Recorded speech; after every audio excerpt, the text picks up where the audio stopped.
suddenly to be for freedom of speech. I think one consequence of this is that a lot of people will retreat even further into self-censorship. The New York Daily News won't even show, dishonors the dead in Paris by not even showing properly the cartoons. They pixelated Mohammed out of it, so it looks like Mohammed has entered the witness protection program, but they left the hook-nosed Jew in, and that exactly gets to the double standard here. You can say anything you like about Christianity, you can say anything you like about Judaism, but these guys, everyone understands the message that if you say something about Islam, these guys will kill you. And we will be retreating into a lot more self-censorship if the pansified Western media doesn't man up and decide to disperse the risk. So they can't just kill one little small French satirical magazine, they got to kill all of us. Howsam, I wish that Stein would actually just not beat around the bush and come out and say what he really thinks. You know, he kind of minces words, doesn't he? He really does. I so love Mark Stein, dude. And of course, he's 1,000% right. Yeah, it is. Yeah, he's exactly right. And I love that some of these places are starting to like the Washington Post and others. And it's funny, you go through Twitter and Facebook. I mean, these cartoons are everywhere. That's awesome. Yeah, like I said, I put it on Facebook. We definitely need to put it on, on the blog. Listen, for those of you who don't know who Stein is, I can't believe that you'd be listening to this show or reading Howsam and I, if not. But maybe not as familiar or not familiar with some of his background. This guy wrote a book, and this is more than a few years ago now, and it's called America Alone. And if you are concerned at all about what is happening in Europe as we speak, you need to read that book. I mean, excuse me. The context being that this whole multiculturalism experiment in Europe, or as I like to call it, the Islamization of Europe, has failed spectacularly, other than for the Muslims, of course. And, dude, I don't know what you think, but I think at least as it relates, because this goes all the way, up into Scandinavia, but at least as it relates to France, Germany, and the UK, they really might be reaching a point of no return with the explosion of Muslim population in those countries. Oh, absolutely. It's funny, man. I remember, and this was, a trillion years ago. Summer of 2004, I was in London, and we were in Hyde Park, walking around. I had 3 kids at the time, and we were just, there was a lot of people. It was a Sunday afternoon, tons of people walking around, and It was one of those circumstances where we were there for like an hour walking through, the little Peter Pan thing in the middle of the park and the little pond where everybody's got their little boats going and all this kind of thing. And I just kind of took back and looked at the scene and realized that there were lots of kids running around, lots of adults running around, but there were dozens and dozens of women all in full burqas. Right. And realized that I mean, it wasn't like shoulder to shoulder, but it was definitely busy. There was a lot of people. And I realized the significant majority of people that I could just see, just kind of generally looking through the park, were all clad in black and faces covered. If you, and maybe you, I've actually posted some of this stuff, and I've written about the whole, again, Islamization of Europe multiple times through the years. If you just even Google, top boy names in London hospitals, 2 different spellings of Muhammad or somewhere near the top. All of those burqas, those burqa-clad women you saw, this is not, and listen, I am not a conspiracist. I mean, you know that, but this is by design. Muammar Gaddafi, the late great colonel of Libya, said and I'm paraphrasing just a tad because this is close to verbatim.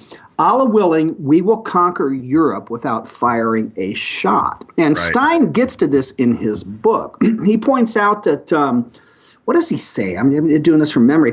But in order for any civilization or group of people to sustain themselves as a population, they need somewhere in the neighborhood of, and I forget exactly what the number is, but somewhere close to 1.5 children born per woman in the country.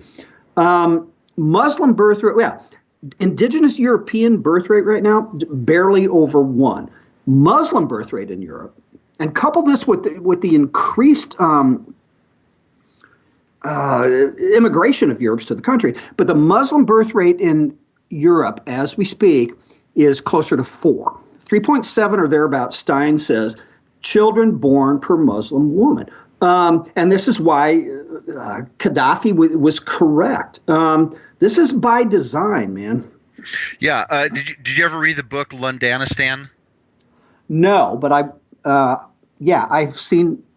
read about it and I need to read it. And it's about the same age. What America Alone came out like 8 years ago, something like that. It's the same basic thing. And my bringing up my anecdotal experience in London, that was a decade ago.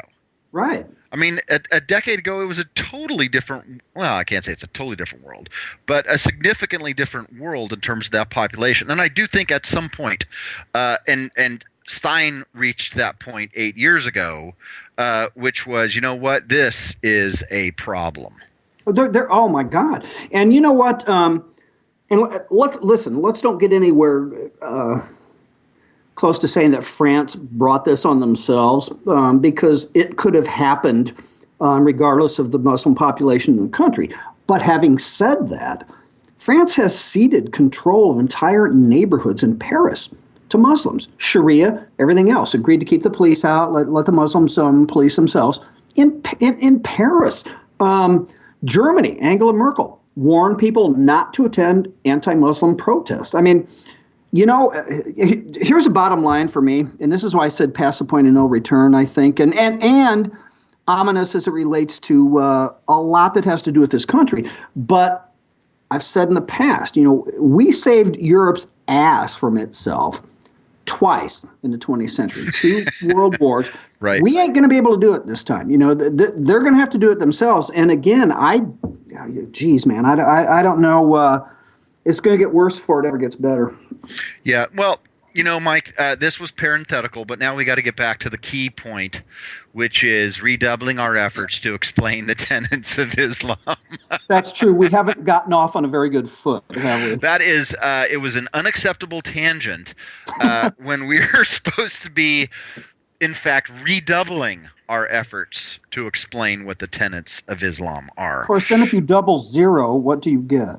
But anyway, no, you're right. I mean, we do need to do that, because I think as a public service announcement, just just on a regular basis, to prove that we are not hard-hearted, racist, Islamophobic, conservative white guys, old bitter white guys. I think that we need to do that. Yeah. You're right. It's just we just got to train ourselves. We need to have exercises. In fact, maybe that's something that we could do. We can do a little workbook. We can have the Right Mike's workbook on how to train yourself to vigilantly and consistently redouble your own efforts to point out the correct tenets of Islam. Well, I think that's a good idea. And I think, also on the blog, under the byline, the subhead, we should maybe have in quotes or whatever, the daily true tenet of the peaceful the true tenet of the peaceful religion of the day, and then we could just on a daily basis we could just put those those peaceful tenets on the site. That's we could just list the surah and whatever. Well, here's a question though, man. If we're going to come up with a workbook like that, obviously we're going to need companion videos and companion audios and study guides and things like that. Do we sell those things at a profit, or that part is interesting? No, I think we give them away. Yeah, I because think I actually think we absorb the production costs and printing costs because I think that to prove again. I mean, if we did it for a profit, dude, we'd be like Al Sharpton, and we don't want to go there. yes, that's exactly right. And people could malign our motives if we were just Exactly. taking advantage of this to profit from it. Nothing is more noble than doing something other-centered that costs you money that's generating no revenue that you can point to over and over again. Because then we're putting our money where our hearts are.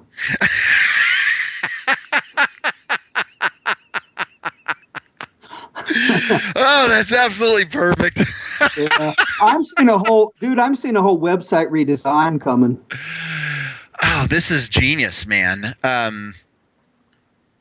mean, I can't imagine how much traffic it's going to generate I was just, you know what? I was just thinking that might be our ticket to superstardom right there. just giving away the workbook. And then, the other thing we could do, God, the ideas are just really starting to flow. We can organize, we can have Watson do it down south. We can have Mark Ayers, we can have Dan Sullivan, all our consistent listeners. Sam Whitfield down in Florida, the guys that listen to us regularly and interact with us on Twitter, we can nominate them to be area leaders, and they can start like small groups. Well, seeing that, and it's just not giving the stuff away. I mean, it's putting the tenet of the day, adding the subhead and everything. I think, again, we're both brainstorming a mile a minute here, but you always talk about us getting our own show on MSNBC. This might be our ticket to MSNBC, dude. Oh, there you go. And how much would they love it that we used to be racist, Islamophobic, old bitter white guys, and now we have seen the light and have changed everything. We've seen the error in our ways. They would love that. And you know what? I think even the small, I think the small government conservatives could get behind that. Because remember all that stuff that came out the IRS earlier this year about the incredible amount of money that was sent on sensitivity training, multicultural training, things like that. Right. Because, oh my God! Then we do that. I mean, we hire, we put seminars together. Exactly, and we send them across the country to inform other people who used to be like us. That's right. We're covering the costs out of our pocket. So we can say, hey, look, this is a service explaining and showing people what the true tenets of Islam are and how to carry that message throughout their daily lives. But we donate it. It doesn't cost the IRS. I mean, all of the alphabet soup agencies, Department of Treasury, Department of Labor, Commerce, Agriculture, Education, U.S. Treasury, we can hold seminars in all of those, totally donated by us. And yes, and then we could, like Imam Hines Carey, after he leaves the State Department, when this Obama's term ends, he would probably come and speak for a small fee, of course. But we could have people like him show up and. Dude, I think we could build an empire here. Of course, for other people, because we would take no money. We would only spend it. Well, no, because that is the perfect way to send the message that it is actually from our heart and not our pocketbook. And you know what else? I mean, it dovetails with the progressive view of a business or a corporation anyway. I mean, why should we make money? I mean, we should do it just because it's the right thing to do. So this is exciting. You know what? I'm almost tempted to say that we cut today's show short, so that we can get on Skype with a couple of these other leaders and really start putting pen to paper. Yeah, because I'm feeling like antsy about it. Like we have this great idea and we're already behind because we're talking and not doing. And of course, that's not what liberals do. Hey, listen, believe it or not, we are at the end of the first half hour. Brilliant. That's why you need to tell your peeps, your friends, listen to us, because that's how brilliant we really are. So, again, the right mics, Mike Miller, Michael Housen. We will be back in a short time with Mark Tapson. And Housen, I'm looking forward to having Tapson on. Oh, yeah. You guys do not go away. Don't go anywhere. We'll be right back.